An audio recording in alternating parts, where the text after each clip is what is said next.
Graças e paz, igreja, PG falando aqui. Vamos continuar o nosso capítulo 3. No vídeo anterior, vimos o que a própria Bíblia diz sobre si mesma, inspirada, suficiente e poderosa. Mas hoje vamos responder uma pergunta que vem antes de tudo isso. Como Deus se revela? Como Ele nos fala? E a resposta tem duas partes fundamentais, a revelação geral e a revelação especial. Pastor, se Deus quer falar com alguém, Ele não poderia simplesmente aparecer e falar direto? Essa é uma pergunta muito boa, mas tem um problema. Deus é luz e não há nele treva nenhuma. E nós somos cheios de pecado. De fato, espiritualmente, nós estamos mortos aos olhos de Deus. Para podermos nos relacionar com Deus novamente, nós precisamos nascer de novo. Mas nós vamos falar isso de forma mais específica em outros capítulos. Aqui eu queria mostrar para você que Deus continua se revelando ao homem, apesar do pecado do homem, o tempo todo de duas formas distintas. Uma delas está ao alcance de todos os seres humanos, em todos os lugares e em todos os tempos. E a outra é uma forma bem especial, mais clara, mais completa, e é nela que a Bíblia ocupa o papel central. Explica melhor. Ok, então vamos à primeira forma pela qual Deus se revela, que é chamada de revelação geral. Ela é geral porque está disponível para todos os seres humanos, em todos os lugares, em todos os tempos, sem exceção. Ela acontece principalmente por dois canais, a criação e a consciência humana. Vamos para o primeiro canal, que é a criação. No Salmo 19, 1 e 2 declara com poesia e precisão: os céus manifestam a glória de Deus e o firmamento anuncia as obras das suas mãos. Um dia faz declaração a outro dia e uma noite anuncia conhecimento a outra noite. Em outras palavras, o universo inteiro é uma proclamação ininterrupta da existência e da grandeza de Deus. Cada estrela, cada montanha, cada célula viva grita que existe um Criador poderoso, sábio e bom. E o segundo canal de comunicação é a consciência humana. Romanos 1, 19 e 20 é muito claro. O que de Deus se pode conhecer é manifesto entre eles, porque Deus lhes manifestou. Porque os atributos invisíveis de Deus, assim como seu eterno poder, como a sua própria divindade, claramente se reconhecem desde o princípio do mundo, sendo percebidos pelas coisas que foram criadas. Todo ser humano, em todo lugar, em todo momento, tem gravado na consciência o conhecimento de que Deus existe, que Ele é poderoso e que merece adoração. Isso é o que a gente chama de lei moral interior, que é Deus falando pela consciência do ser humano. Então peraí, pastor, com essas duas formas de revelação, ninguém pode dizer que nunca ouviu falar de Deus. Exatamente. E é por isso que Romanos 1,20 conclui que todos os seres humanos são indesculpáveis. A revelação geral é suficiente para que todos saibam que Deus existe e que merece adoração. Mas ela tem um limite muito sério que precisamos entender. Limite? Sim, ela tem um limite de conhecimento da parte de Deus. E o limite da revelação geral é esse. Ela condena o pecador porque mostra que Deus existe, que merece adoração, mas ela não é suficiente para a salvação. Ela não revela quem é Jesus Cristo. Ela não mostra o que é o Evangelho. Ela não explica como o pecado é perdoado, o que é graça ou como alguém pode ser justificado diante de Deus. Embora ela mostre e apresente as alianças de Deus, ela não explica o que são as alianças de Deus. Então peraí, pastor, olhar para as estrelas me diz que Deus existe, mas não me diz como ser salvo. Exatamente isso. A criação é como um mapa que mostra que existe um destino maravilhoso, mas não mostra o caminho para chegar lá. Para o caminho, precisamos da segunda forma de revelação. E qual é essa forma? A segunda forma pela qual Deus se revela é a revelação especial. Ela é especial porque não está disponível de forma natural para todos. É um ato gracioso de Deus de se comunicar de forma mais clara, completa e salvífica. E ela acontece de forma progressiva ao longo da história, por meio dos profetas, por meio dos apóstolos e no clímax da história absoluto de tudo, por meio do próprio Filho de Deus. Hebreus 1, versículo 1 e 2 descreve essa progressão de forma magnífica. Havendo Deus antigamente falado muitas vezes e de muitas maneiras aos pais pelos profetas, nestes últimos dias nos falou pelo Filho, a quem constituiu herdeiro de todas as coisas, pelo qual também fez o universo. Deus sempre falou, mas a revelação final, plena e definitiva é o próprio Jesus Cristo. Tudo o que veio antes apontava para ele. Ah, pastor, mas como é que eu vou saber de tudo isso? Pois então, Deus deixou a Bíblia um registro escrito e inspirado dessa revelação especial, centrada em Cristo Jesus. João 17,17 nos diz que a palavra de Deus é a verdade. João 17,20 revela que pessoas creem em Cristo por intermédio da palavra. E em Efésios 1,13 confirma que ao ouvirmos a palavra da verdade, o evangelho da nossa salvação e ao crermos, somos selados com o Espírito Santo. Então, peraí, pastor, só pela revelação especial é que eu posso ser salvo? Exatamente. E aqui chegamos a um ponto que precisa ficar absolutamente claro e gravado no nosso coração. Só pela palavra pregada, Deus traz vida espiritual. Não é pela emoção, não é pela experiência subjetiva, não é pela beleza do culto, ou pela intensidade ou quantidade de oração, mas é pela palavra proclamada, explicada. E a Bíblia é abundantemente exagerada nessa afirmação. Então não adianta só orar, tem que pregar. Tem sim. Em Ezequiel 37, 4-5, nos mostra que os ossos secos receberam o Espírito Santo quando a palavra foi pregada. Essa é uma imagem poderosa do que acontece espiritualmente quando a palavra de Deus é explicada com fidelidade. João 5,24 afirma: quem ouve a minha palavra e crê naquele que me enviou tem a vida eterna e não entra em condenação, mas passou da morte para a vida. Bonito, hein, pastor? E tem mais. Romanos 10,17 é muito mais direto. A fé vem pela pregação e a pregação pela palavra de Cristo. Tiago 1,18 complementa: quis ele, de seu próprio arbítrio, dar-nos novo nascimento pela palavra da verdade. E 1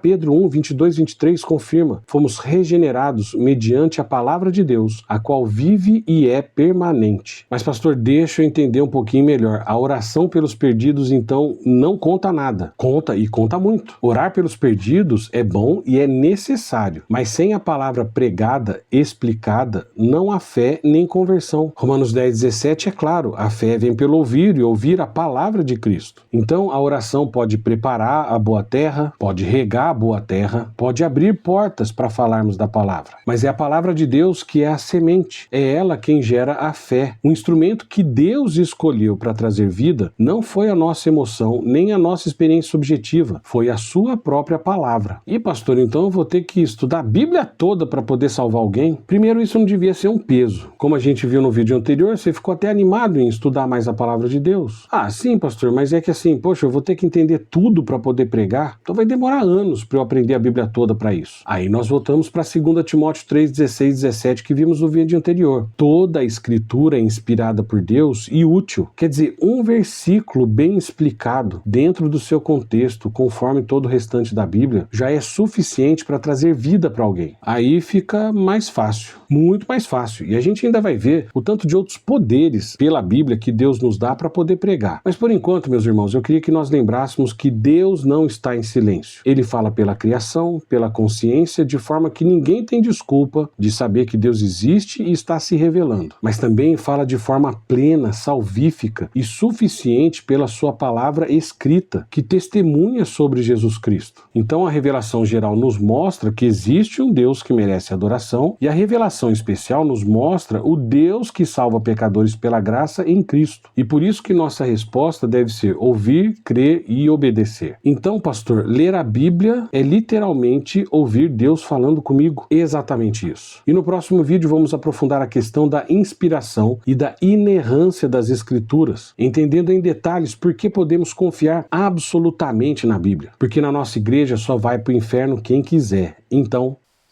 leia a Bíblia, estude a Bíblia e medite na Bíblia.